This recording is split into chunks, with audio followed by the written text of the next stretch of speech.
Questions? Yeah, so initial, like these set of questions are related to self-image or ego. So I was contemplating on something, I don't remember, but I arrived at this insight, and correct me if I'm wrong here. So whenever one imagines oneself in future, like be that it may fantasizing about it or like dreading it or anything, I believe they are thinking about what would happen to the imagined self, the self-image, because the the current me, the actual real self, can only experience these things now.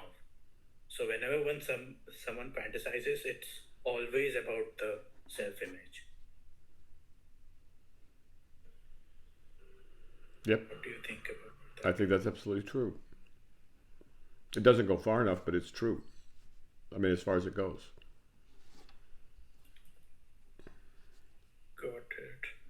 So continuing on that, like, so I kind of believe to be honest, I still don't fully trust the fact that my self-image is not me, and because of that, I still experience a lot of anxiety and all. But Yeah, you suffer. I was digging, yeah. That's why people suffer, So I because was, they think they relate to themselves, but only to their imaginary selves, the ones that they imagine, and the one that they imagine that other people are seeing or thinking about or whatever. That's all imagination. Yeah, yeah. Welcome to the suffering world, and you'll stay there too until you so get past it. But keep going, keep going. so why am I so like fully like why is my self-image so ingrained in my thinking that I don't even think about my self-image. Like it automatically, Three reasons. like, yeah, One is that from a very, very, very young age, it's been conditioned into you. 360. First, your parents started talking about, oh, look at him, you know, or look at her, and isn't she cute? And isn't she this or that or whatever? And they treated you basically like a separate object, right? Which, understandable. I'm not blaming anybody. The second one is that this has been done continuously since then by everything you read, watch, encounter, and everyone else is doing it too, to you, and you're doing it to them reciprocally. And then three, it works in the concrete world, and you need it for the concrete world. You need it for interacting in this dream that we're having here. So it works. I mean, it has a function. It has a very important function, especially for a young man, because you got to apply for jobs, you got to find a girlfriend, you got to sign up for a membership at the gym. You have to have a self to do that. You have to have this false self to do those things. Well, you don't have to have them, but they're reinforced by all of these things. Follow up.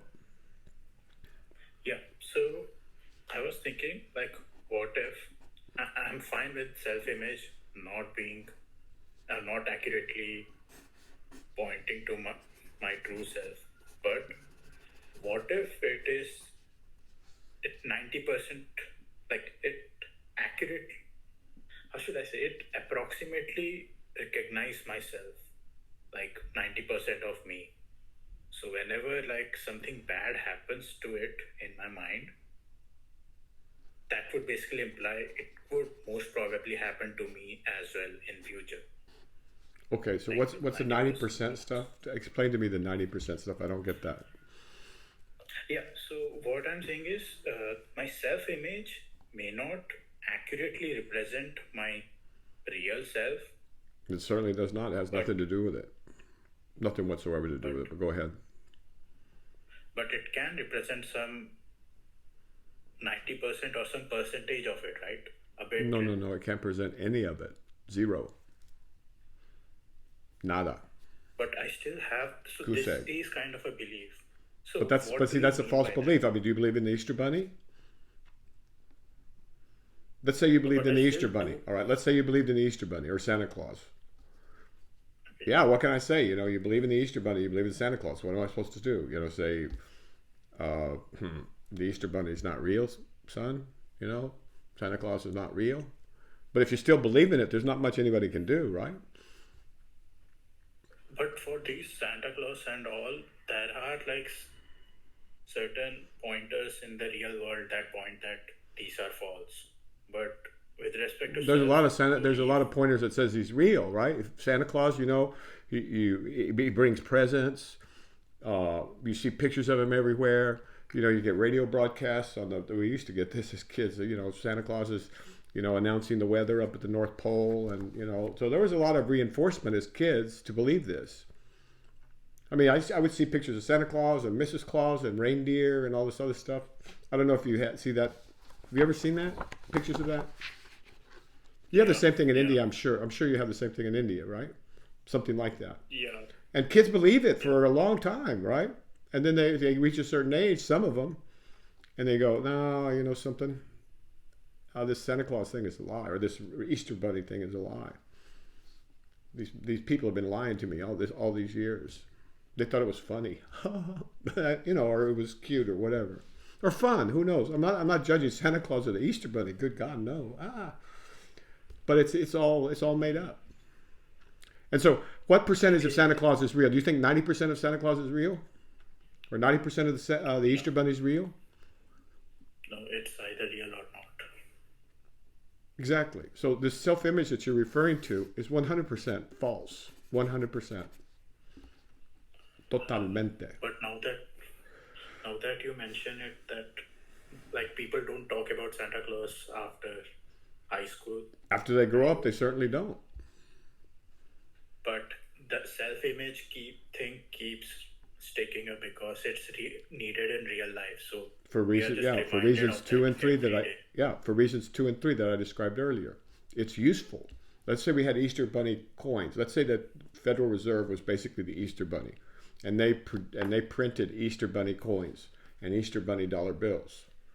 Yeah, we'd still talk about the Easter Bunny, but that didn't mean we'd have to believe it.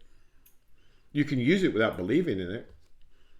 I mean, just like the the $1 bill with an Easter Bunny, and the Sherman Reserve is a big rabbit.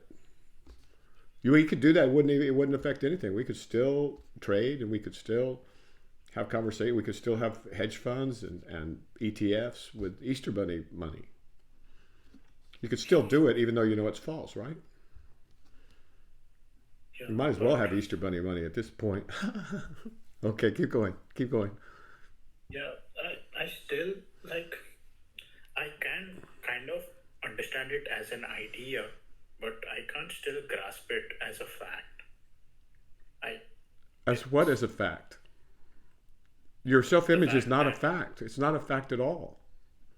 I know you're saying it But the I other way still around. You've got it backwards. It's like, I want to believe in the Easter Bunny so much, right, that I can grasp the idea that there's no Easter Bunny, but I can't let it go.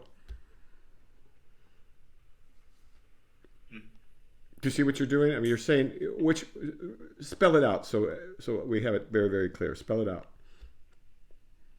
Yeah, what I'm saying is, like, I believe, like, I know that my mind can never accurately perceive my real self. Okay, So stop for a second. anything- You believe. Who is this you keep talking about? You believe. Tell me about this you. You, Huh? it could be thinking, the thinking part. Who is this? Okay, so Who is you this are me? thinking. That's what you are thinking or thought. Is that right? Or, Let's say you put on That a is- pair of the goggles, right? You put on a pair of the new Apple goggles, right? And let's say they're a little bit more sophisticated. And you're thinking all your thoughts, right? But the image that you see is actually of someone that's in, let's say, in Montevideo, right? They're in South America. So you're still having your thoughts and you know who you are, let's say, but all the images are of a town in South America. I'm trying to bolster your point. You are still yourself because you are your thoughts. That's what you're telling me. Right? I won't say I'm my thought. I'm like, there is something from which this thought originates. Oh, okay. And what is that In something? response, What is that something? I don't know. Correct. I don't know. Correct. You don't know. So why do you assume? Have you read the Four Agreements? Yeah. Yes. What's the second agreement? Don't take things personally. Okay, what's the third agreement? Third agreement is don't make assumptions. There you go. Yeah. Don't make assumptions. Why? Stop making assumptions, right? I assumed for a long time that the Easter Bunny laid eggs. I mean, what they do to kids. So the Easter Bunny laid Easter eggs, which makes no sense on several levels, right? But little kids believe it because they haven't thought it through, right? So you're saying there's something that thinks these thoughts must come from somewhere. I presume they must come from somewhere. And where'd you say they came from? I forgot. I don't know. Oh, you don't know. It should be something inside me, but I don't know. But inside you, see, who's you?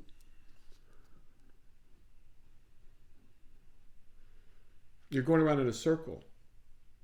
Your thoughts about thought are creating images, which are more thoughts, and you're saying, okay, this has got to be the real me.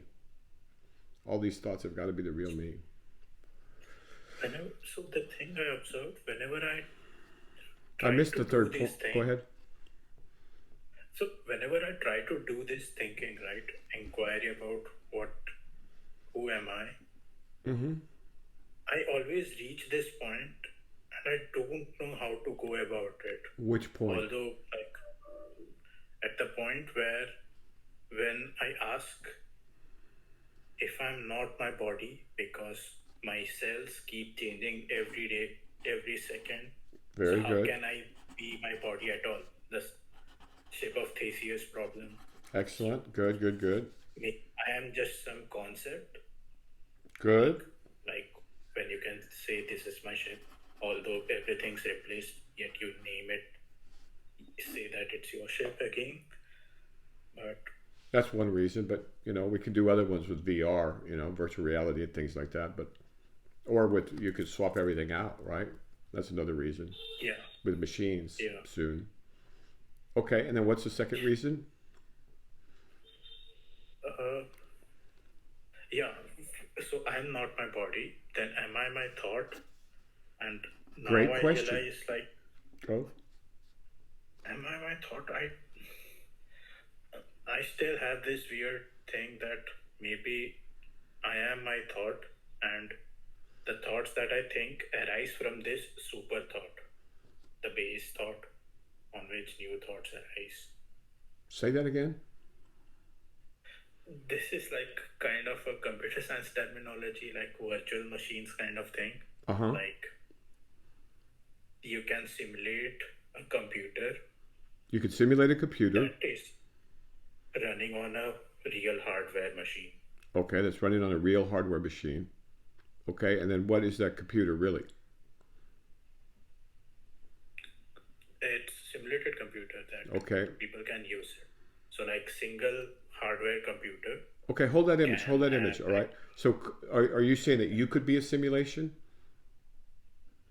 No, I'm not saying I'm a simulation. I'm saying at the base of all the thing, I may be a thought myself, and the new things that I keep thinking could be that these thoughts are generated from this base super thought. A base super thought. What is that thought? What's it that? Okay. A daemon. What? A daemon. A daemon? Thing that keeps running at the background. A daemon. D-A-I-M-O-N, right? Yeah. Okay, well that's interesting. Why don't you keep following that? That's good. That's interesting. So there's a daemon. Some what word do you want to use? Describe a daemon to me. A daemon to me. I mean, because there's different ways of describing it. Tutelaries, mythological creatures, saints, angels, bodhisattvas, whatever. Let's go down that road if you want. So now, tell me about what the daemon is. So daemon is, for me, like, from a logical point of view, it feels like something that keeps running at the back of my mind, that keeps generating these thoughts. What does it look like? I don't know. What do you imagine it looks like? I mean, there's no place in the brain that does that. I can tell you that. I'm a neurobiologist, right? I mean, that's what I studied in school, right? And I've also done a lot of neurosurgery, so I can promise you there's no there. That doesn't exist. But tell me what this daemon looks like. What size is it? How big is it? I don't know. It's pretty small. Maybe it doesn't occupy this mortal space at all. Very good. Excellent. It doesn't have to, right? Just like VR. You don't have to, it doesn't have to occupy the same space, right? I mean, you could be in Bombay, but your body and your thoughts can be in Montevideo, right? So you're right. It doesn't have to occupy the same space.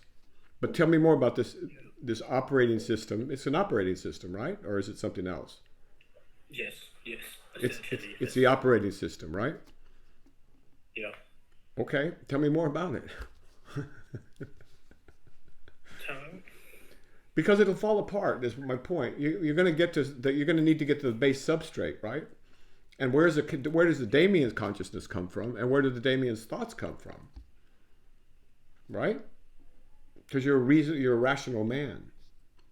Correct? Yeah. Okay. Wasn't there a post about this recently? About thoughts and your thoughts or something like that? I remember something along those lines. I think it went something like this. You don't have thoughts. Thoughts have you. Thoughts. Yes. You don't have thoughts. Thoughts have you. What about that possibility? I do think that could be possible. Yeah. It's so you mean to say is that our mind is like a state machine? I don't know what tell me about a state machine. Tell me what a state machine is. A state machine is like something that we use in computer science that basically says that there exists a machine which has got certain state right now. Where does it exist? Give me an example, concrete example. It's a conceptual one. Huh? For example, I would say what would be the state of a computer system or just a CPU. Initially, it would be. So it's just a state. It's not. It's a state of a system. Yeah, but when you do certain operations. Okay, let me see if I understand it. So let's say I'm a state machine. There's a state where I'm awake and I'm gesticulating. There's a state where I'm asleep and not dreaming, and there's a state where I'm asleep and dreaming. Right? Are those three states? Yes. Am I a state machine?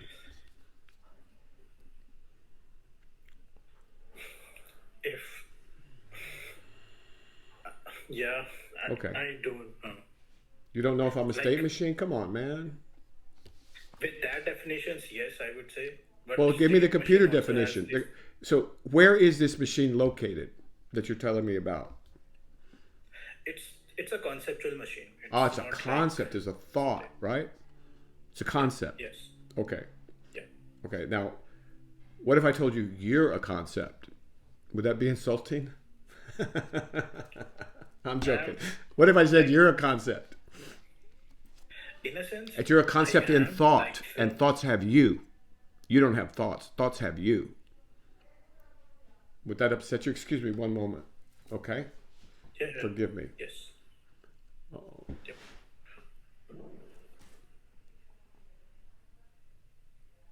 Can you hear me okay? Yeah. All right. Maybe it'll quiet down. Okay. So what if I told you, you thoughts have you, you don't have, that's you've got it backwards. You've been captured and tied up and hauled off and shanghaied by thoughts. So it's like, I feel like I said, like I am in certain state right now, and the environment does something with me, then I am in some certain different state. Like, So you're the state machine now. You would be the state machine. Okay, so let's say you're a state machine. yes, Let's say you're a state machine. Okay, good. All right, you're a state machine. But we're not interested in the state of the machine. We're interested in the foundational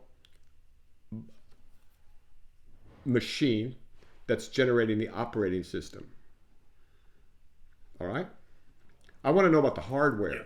What's the hardware in this case? hardware would be my body. Okay. We'll leave off my body part. What part of your body is the hardware that generates thoughts?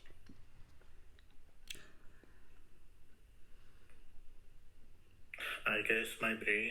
Okay, because you're without my guessing brain- your brain. Has anybody ever shown that? Sorry. We've been studying the brain for at least 100 years with sophisticated neurosurgery and electronic electrodes and everything else. And I'm a neuroscientist, and I've studied this thing for a long, long time. So ask me a question. Have we ever found a thought in the brain? Ask me. No. Okay, thank you. But- Thank you for answering for me. Okay. But- Okay, have we ever, okay, we have been able to do this. We have been able to stimulate parts of the brain in a living person, right? And they'll hear something like a symphony, but it's very poorly replicated. Some Canadian guy, Penfield, did this many years ago, 80 years ago. Not really well replicated, and they couldn't really get thoughts out of it. And we can't find any part of the brain that seems to generate thoughts. Now, we can find places where memories seem to be triggered, right? Seem to be. And we can find parts of the brain where if you knock them out, you're not going to have any memory, hippocampus, things like that. But there's no part of the brain. See, you're just imagining that there's a part of the brain that generates these thoughts, right? So we're not in the business of imagining here, except to imagine this state machine thing. Go ahead, keep going. But what if these thoughts are generated by orchestration of neurons in the brain? Yeah, that would be great. Everybody, then we'd all have a bunch of Nobel Prizes, and everybody would be happy, and neuroscientists would be wise, and we'd understand how the brain works, and we wouldn't be running off on these fantasies about how we're going to create consciousness with an AI, right? But the thing is, it doesn't work that way. What if the kidney did all the thinking, right? We could easily say that. What if the kidney is responsible for all your thoughts, right? I mean, we have as much evidence, right? Now we have now I don't want to be silly. There are correlates of thoughts and sensations and all kinds of other things in the brain, but in terms of the origin of those thoughts, we don't have the evidence. There's no evidence of that. I wish there were. That was my field. So what if I say that these things don't exist in mortal plane at all? What if they exist only in conceptual plane? Like the way we say a stream of bits of zeros and ones to represent letter S. S. I missed the last word. The letter S. Did you say the letter S? S. Yes. Like. Okay, a series of zeros and ones represent the letter S or T or Q or Y. Yeah. Okay. Yes. Well, that's what it does, doesn't it? Yeah, so it's like interpretation of things. It's not even interpretation of things. It's taking one phantasmagorical object, the S, the T's, the Y's, the U's, right? Do those exist in reality, or are those just mental expedients? If we can, we go into reality and find a letter Y somewhere, or the letter W, huh? No, that's We can't, just a right? So card now, that can we find the zeros and ones and zeros and ones and zeros and ones somewhere, either that represent the letter Y, W, Z? Can we find that? No, they're both concepts. They're both ideas, concept. right? They're not real. In other words, like the Easter Bunny.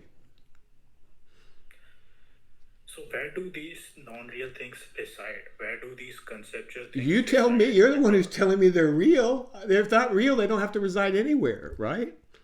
It's like where does the Easter? That's why that Santa Claus lives at the North Pole, by the way, because no one can go check. But where does the Easter Bunny hang out when it's not Easter? That's what you're asking me. They're not real. They don't have a place of residence. They're not real, my friend. They're not real. Yeah, they don't. Like where is So, that Easter are there Bunny? any laws? Huh? So one more thing, so that implies there are no laws governing these systems. Ah, very Like interesting. anything How can does it be imply that? Which systems? The zeros and ones or the these letters? letters or anything, zeros and ones. Or Well, zeros and ones are anything. imaginary. Are there imaginary laws that are governing imaginary things? Of course there are.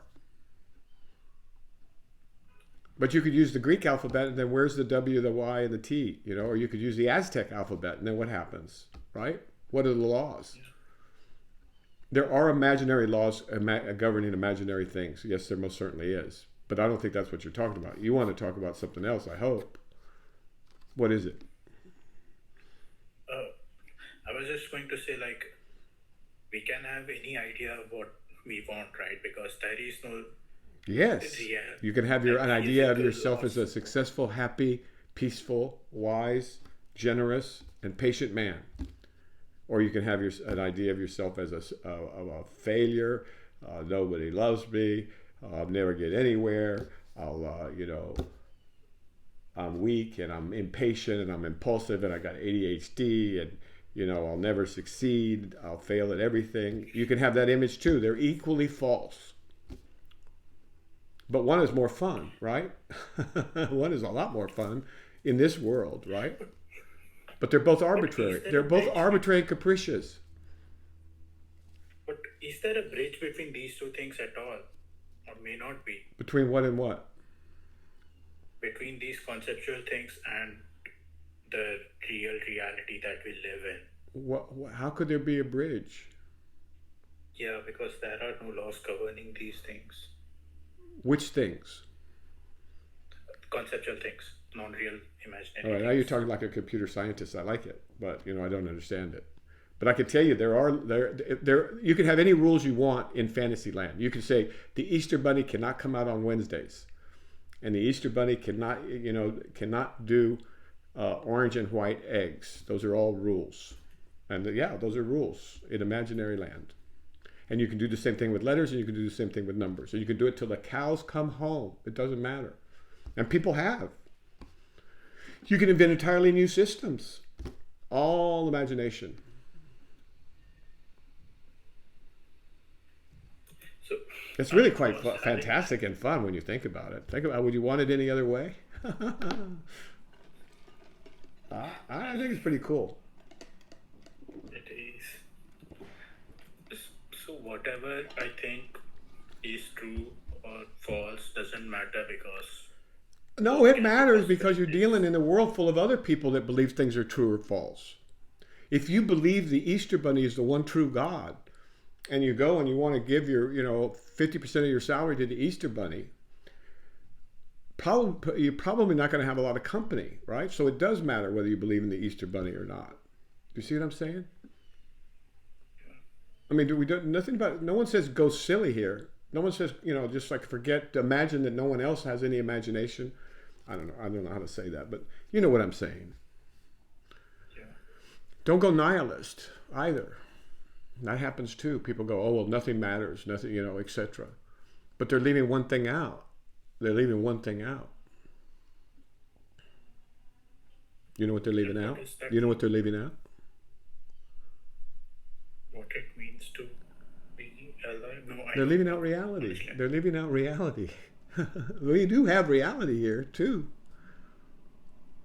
But I can hear it If right it now. I can doesn't- hear it. if- The birds. Hear it? yeah, And I can see it, the trees. but if it doesn't, Now those are if the all these rules. things Those are the doesn't have rules. meaning, Pardon me? Those obey the rules. Go ahead. But what if these things don't have any meaning, then what's the point? What is meaning? Define meaning for me. What does meaning mean? I'm going to look it up. This will be fun. What if a tree has no meaning? That's kind of the most outrageous statement but it's fun. It's fun. So let's find out what you mean by that. What is meaning? This is good. What is meant by a word, text, concept, or action? Implied or explicit significance of something. Implied or significant? Important. Okay. I'm sorry? Implied or explicit significance. Okay, so now does a tree have significance? Well, it does to a bird. It does to a woodpecker. It does to the squirrel. Yeah. And it does to me. So does a tree have meaning?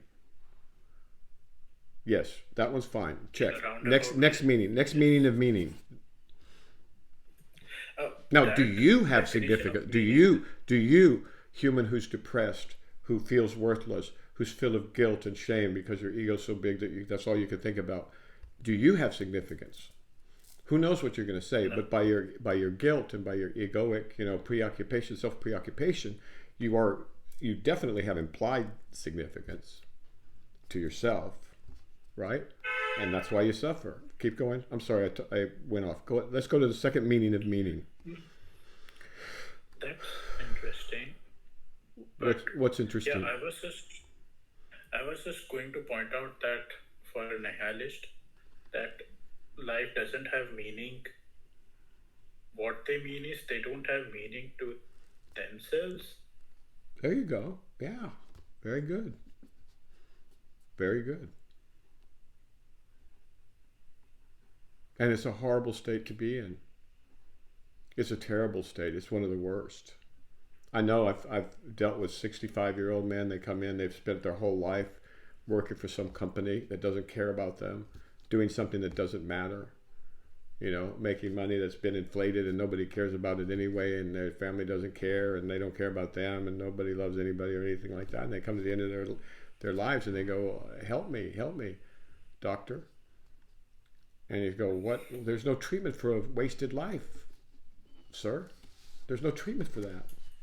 There's no treatment for having wasted your human life. And so that will shake you up, right? It shook me up. But I was fortunate enough to see that could easily happen to me. Easily. It happens to most, I don't want to say most, but many, many people. They waste their entire life. And so, yeah, is there meaning? Well, there better be. Or you're in trouble. But the thing is, people usually suffer. Unfortunately, they drink it away, or they snort it away, or they smoke it away, or they party it away, or they try to, or they screw it away, They find escapes. Or they say, I'm going to just live for football. I'm going to live for the Super Bowl.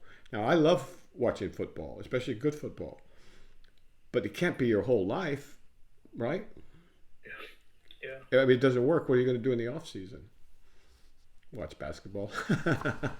No, I'm not here to criticize people's escape mechanisms, right? Who knows what it's like to be in their shoes? But I feel some. I don't want to say pity. I feel some sorrow for them. I don't know. It takes all kinds to make a world, right? So there's no reason to judge it, but simply to say, it's hard to be on your deathbed. You've got, a month to live and your NFL team didn't even make it to the playoffs. I guess. I don't know. I'm being a little bit facetious here, but you know what I'm saying. Be careful what you invest in, is what I'm saying. To a point. Keep going. Other meanings of meaning. Yeah. Other meanings of meaning. I think important or worthwhile quality, like purpose. Purpose. Purpose, okay. The purpose of a tree is to be a tree. The purpose of a human is to be a human. Trees have beautiful leaves. We have beautiful minds. We have beautiful minds and fantastic hands. We can't run very fast. We're not very strong. We can't see very well. We can't hear so great either. We can't sprout leaves and we can't sprout feathers, but man, can we think and man, can we imagine. And so this is what it is to be human. This is what we specialize in. Right? Okay, you want to move to another question? Yes. Okay. Yes. So this other question is about related to self-image, Okay. especially about beliefs about myself. So Not too I personal, wanted please. to Not too ask. personal, because this is probably going to go Yeah, public. Go ahead. yeah, yeah, yeah. So I wanted to ask, like, what about the beliefs that are there to protect me? Like, if my parents die, then I won't survive. Or What? if I That's were there to to protect you? uh, Everybody's parents die, my friend. Everybody's parents die. Everybody. Everybody. No yeah, exceptions. And that doesn't kill you. yeah. That's a wacky belief, man. That's in the category of woohoo. So You need to check on that not one. this. Go ahead. Suppose another belief that if I were to answer something this way in an interview, then I will fail. Okay, and stop. So eventually, not only are they going to die, you don't know when your parents are going to die. So you better be prepared for your own death, but also for the fact that you don't know when your parents are going to die. yeah, I mean, it always comes as a surprise. And by the way, death always comes as a surprise, pretty much. Even if you got cancer and you know you're going to die, you're surprised when it arrives. I know that from good authority. Okay? So now you're going into interview questions. We don't need to do that, really, do we? But go ahead if you want. yeah. But so, are there even any thoughts that are there to protect me, or are there thoughts? Protects you from what? Thoughts From what? What do you need to be protected from? from this world? Why? Like This being world is here protected for from- you. The whole thing is here for you. It's not against you. Where'd you get the idea that the world hates you and wants to hurt you? Yeah, parts of it do. Yeah, stay away from those. But that's not the world. That's some deranged part of it. The world produces your food. The world produces your water. It produces your shade. It produces your sun. How can you be afraid of a world that's made for you? And not just for you, obviously. carnivorous animals. Pardon me? But there are carnivorous animals like tiger, lion. You're the most carnivorous. I mean, humans are the most carnivorous animals, right? Or one of them. Of course, yeah. They need to eat, but you need to eat too. Right? So the plants grow out of the fertilizer of dead animals, right? Worms and insects and whatever. So even if you're a strict vegetarian, you're still using you have to use, I mean, this world produces your food, it produces your shade, it produces your wind and your water. How could you be against it? And this is what worries me about kids getting too deep into VR, right? They're going to start being afraid of the world. That doesn't make any sense. It's so impoverished. And I think they're going to realize that after a while of spending, a while in VR, they're going to go, you know something? I'm hungry. Or I'm thirsty. I'd like some cold, clear, real water. I can't drink zeros and ones. Right? Yeah. And so I'm not too worried about it. But keep going. This is good. Now, if there's a particular, I think you already know the answer to the interview questions. If you lead with negativity or with fear, nobody's going to be attracted to that. Whether you're interviewing for a job, interviewing for a date, interviewing for whatever, living your life. Why take on a bunch of ideas that are just counterproductive and cause suffering when you could swap them out just as easily for another operating system? You don't even have to change the operating system. Just change the letters. Just change the ideas. It's the easiest thing in the world. Is it though? Yeah. That is the. Yeah. So you take out one floppy disk and you put in another one. Floppy disk. I'm dating myself. Yeah, you just put in so. Man, it really hurt when I found out Santa Claus was fake. Oh man, what the hell? And then boom, then the Easter Bunny. Oh no. Oh wow. Right? But the mind is such that it will replace it with another one in a heartbeat. You got to try it, my friend. If you don't try it, you'll never know. And it doesn't cost you anything to try a new operating system. So I had this follow-up question. Can there ever be beliefs that are there to protect me, or to be Protects more you from precise? what? Okay, in the Tao Te Ching it says, Yeah, those who know do not generalize. Those who generalize yeah, do not know. So I need to know, protect you from what? Okay, I've got an idea.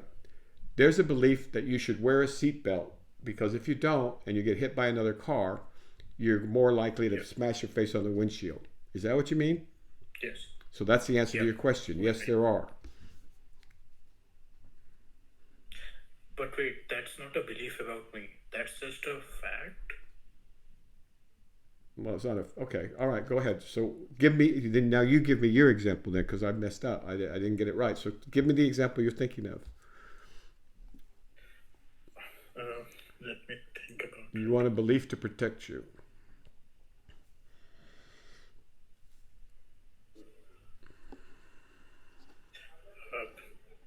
I don't know. That Well, should when you make come this up up. with a belief that's going to protect you, let me know, right? So you can have beliefs that are very, very, very adaptive. You can have beliefs that are very, very functional, especially if you're with like-minded people, right? I mean, and there's Amazon tribes that believe that if you did not bring a shrunken head to your father-in-law, it was shameful, right? Literally, if you didn't bring a shrunken head, a human head, to your father-in-law, that you were not a real warrior, you were not really worthy of the daughter. And that's a belief that was very adaptive, I suppose, down there. But try that in New York, right? And they'll end up making a movie about you. You I know, was so gonna so say like, so yeah, I don't know if that, so there are beliefs like that, but you got to make sure where you're going to believe them, right? And the thing is, belief compared to knowledge, my friend. Why would we want to work in belief when we could work in knowledge? got it. Yeah. Knowledge is so much Like, isn't sweeter and belief knowledge? powerful. Beliefs, you can lose beliefs. They can change, but knowledge doesn't change. But isn't beliefs something that you develop over time, like through your experiences that you Hopefully realize? not. Hopefully, your beliefs are things you start dropping over time. Got it. Got it. And yeah, one more question. I mean, there are some beliefs, right? I'm going to die. Oh, that's a good one because that's true. But you got to make sure your beliefs are true, and there's very few of those. Most of them are arbitrary. Most beliefs are arbitrary, and they're time bound. Now, other beliefs, not so much. Things that have been around for 500,000 years, something like that. But you need to provide the examples. Like, I'm not going to do that. Okay. I was going to bring this up, like this itself could be a belief. Like, why am I afraid of dogs? What about this belief? You're afraid of dogs. That's not a belief. That's a fact. How is that a fact? Yeah. That's not a belief. That's a fact. You're afraid of dogs. If I showed you a big dog right now, your body would react, right? So that's interesting. There's a good story about that, I think. Uh,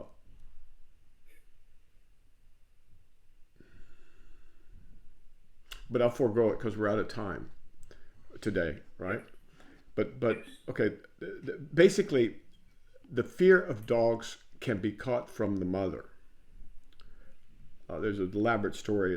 I'll say it somewhere else. But basically, was your mother afraid of dogs? Somewhat, not as much as I am, but yeah. Okay, but she's afraid of dogs. So when you were a little kid, Yeah. you learned from your mother and your father, right? Is your father afraid of dogs? Yeah.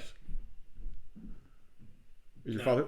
Okay. he's indifferent. All right, but it's usually the mother because the mother's close by. So if the mother's really phobic of something, the child catches it, or a variation of it, to put it simply. Right? So there's a gene responsible for this, or a set of genes. No, it's not genes. That's my whole point. It's learned. Oh, Yeah, people think that because the mother and the father or the mother or the father have passed down a trait to their children that it must be genetic. Well, that's bogus, because they teach the children, right? In many, many different ways.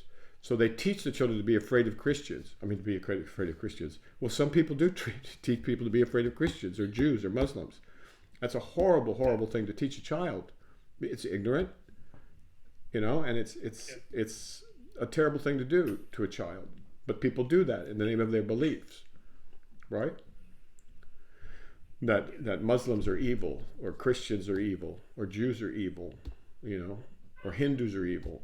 This is the kind of stuff that gets transmitted to kids. This is one of our huge problems as a species, right? Is we transmit these things. These are not genetic. And we need to have a whole other discussion about genetics, because we're having to rewrite all our accounts with genetics. All right, and so we don't talk about genetics anymore. We talk about heritability.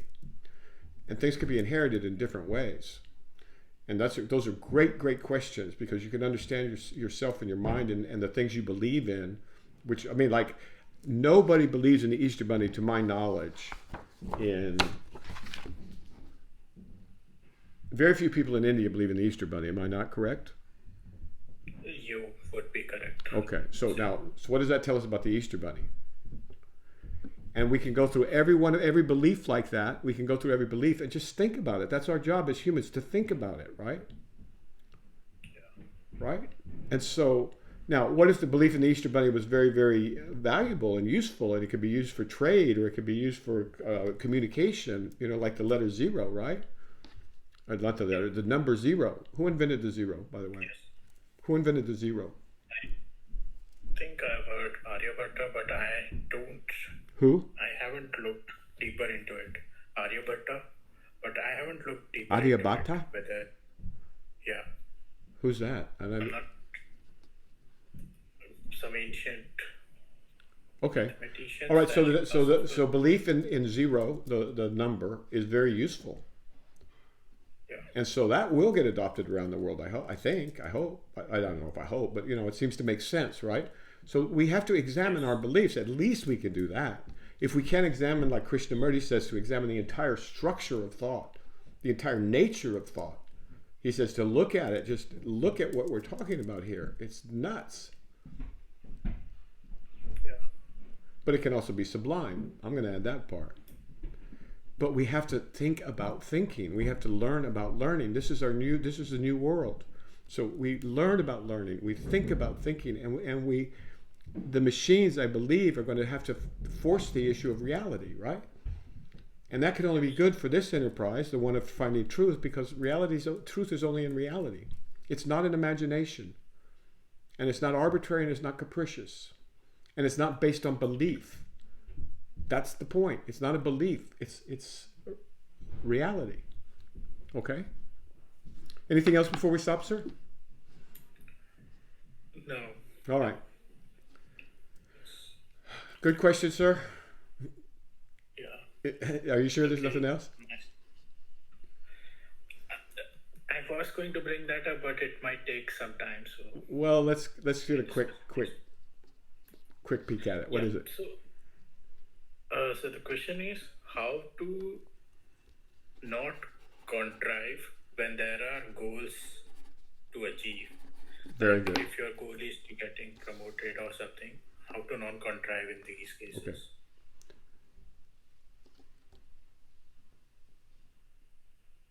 Two things are vital. One,